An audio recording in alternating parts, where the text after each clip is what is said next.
Salut à tous, le journal du foot de ce lundi 18 janvier.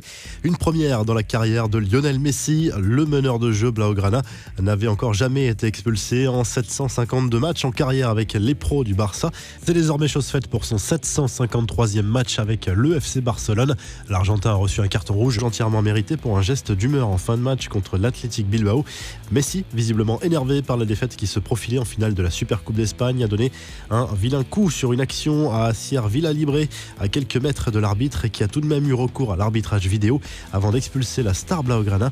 Avec l'Argentine, Messi avait déjà reçu 2 cartons rouges au cours de sa carrière. Le premier lors de sa toute première sélection à l'âge de 18 ans, là aussi pour un coup de sang. Tempête sur la cité phocéenne, ça va mal en ce moment du côté de Marseille qui traverse une mauvaise passe en championnat. RMC Sport a expliqué que Jacques-Henri Hérault avait tenu un discours très dur face aux joueurs au lendemain de cette déconvenue contre Nîmes. Le président marseillais a réuni ses joueurs juste avant l'entraînement de dimanche. Il nous a dit que notre match était pathétique, qu'on était pourri gâté, qu'on n'avait aucune envie. On l'a rarement vu comme ça. Il a dit qu'on était indigne de porter le maillot et qu'on ne respectait pas les supporters, a raconté un joueur à RMC. Hérault a fixé 2 ultimatums. Le premier concerne ceux qui sont en fin de contrat. Le président olympien a exigé que les joueurs libres en fin de saison fassent part de leur intention pour l'avenir sous 48 heures, sous peine d'être vendus avant le 31 janvier. On peut penser à Thauvin et à Mavi notamment. Le deuxième ultimatum concernerait les joueurs étrangers qui ont l'obligation d'apprendre le français rapidement, là aussi sous peine d'être transférés l'été prochain. Les South Winners, principal groupe de supporters du club, ont quant à eux publié un communiqué pour critiquer le comportement et les performances du joueur, mais pas seulement. L'institution OM est aujourd'hui dans l'obscurité la plus totale, tel un navire à la dérive perdu dans cette nébuleuse de prétention, de mauvaise gestion caractérisée, de suffisance et de nullité absolue. Vous êtes écœurant, vous êtes une insulte pour tous les grands joueurs qui ont porté ce maillot, peut-on lire dans ce communiqué. Il fallait s'attendre à une réponse claire, nette et précise. Interrogé dans les colonnes du Figaro, Didier Deschamps a réagi aux propos de Michel Moulin, ce fameux candidat à la présidence de la Fédération française de football qui souhaite un retour de Karim Benzema en bleu et une rencontre entre les deux hommes. Il y en a qui aiment faire le buzz. Ce monsieur aurait dû faire acte de candidature pour le poste de sélectionneur. Comme il a apparemment ses diplômes, il a peut-être une chance de me remplacer. Franchement, ce n'est pas sérieux.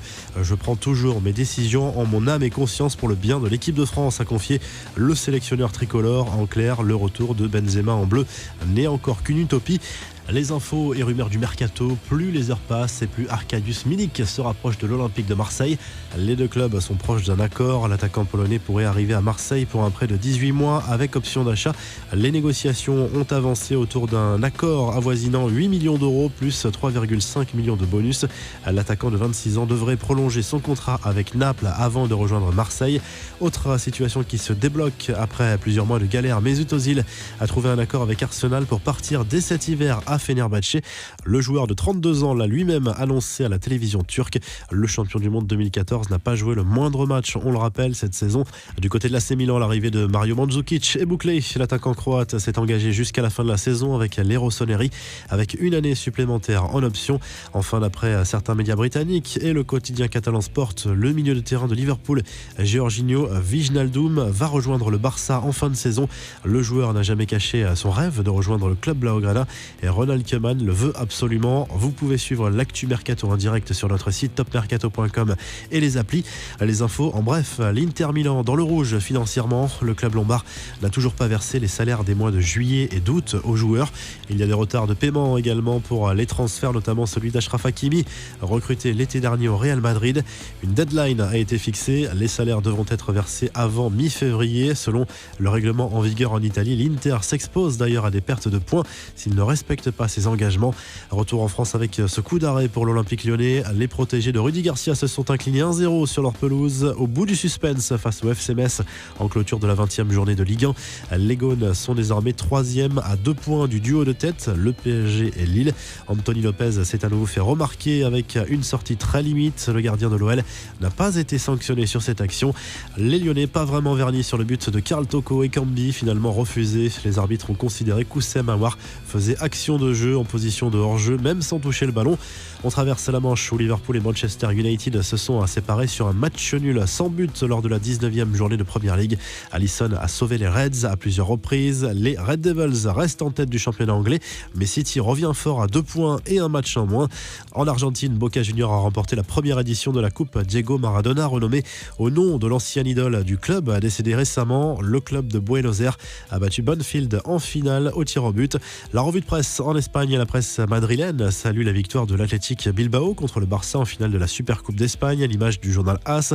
Succès 3-2 après prolongation du club basque malgré le doublé d'Antoine Griezmann. Du côté catalan, le Mundo Deportivo revient également largement sur cette nouvelle déception pour le Barça qui a mené 2 fois dans cette rencontre avant de craquer. Lionel Messi fait la une du quotidien sportif avec ce titre 100 fois, allusion au manque de solidarité dans les rangs blaugrana battus par une valeureuse équipe de Bilbao. En Italie, la Gazzetta dello Sport revient très largement sur le succès de l'Inter Milan contre la Juve dimanche à San Siro. Victoire 2-0 des joueurs d'Antonio Conte grâce à Vidal et Barella. Les Nerazzurri rejoignent provisoirement l'AC Milan en tête avec 40 points en attendant le match des Rossoneri à Cagliari ce lundi soir. La Juve est loin derrière. Si le journal du foot vous a plu, n'hésitez pas à vous abonner et à liker la vidéo. Et à très vite pour un nouveau journal du foot.